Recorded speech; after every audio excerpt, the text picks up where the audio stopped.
Elisabeth, welcome back. Good to see you, and thank you for joining us. The incident comes at a time when just recently Xi Jinping warned Chinese national security officials last week that they should prepare for quote unquote worst case scenarios and quote stormy seas. Is China looking for a confrontation?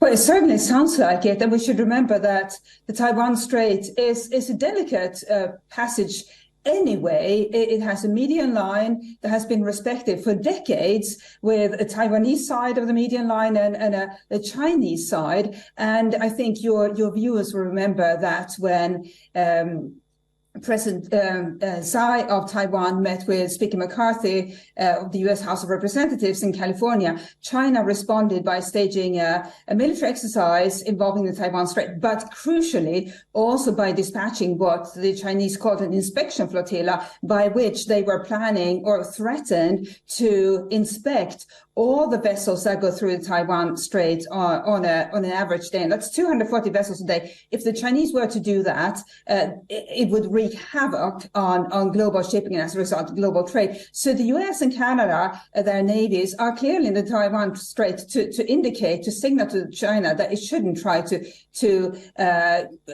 create some sort of chaos there, because the US will try to, and in this case Canada, will try to restore international order. They will be there to help. What about the United States? There has been some criticism that the Biden administration somewhat appeases to China and Xi Jinping. Do you agree with that sentiment? And should the U.S. be more firm in its approach to dealing with China?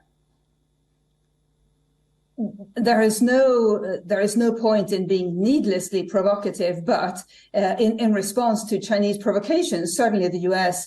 Is now the leader of the informal alliance of countries that are trying to shore themselves up against this aggression. And if I may add, those countries include India. So it's a very wide range of countries, from India in the southeast to Norway in the far north.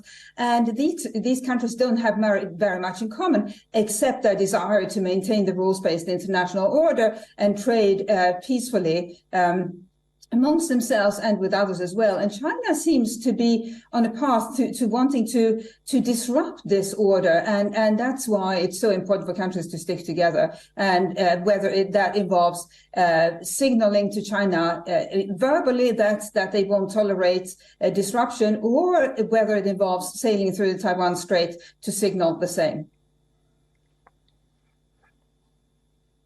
Great. Elisabeth Braw, thank you so much for joining us, and I look forward to speaking to you again very soon.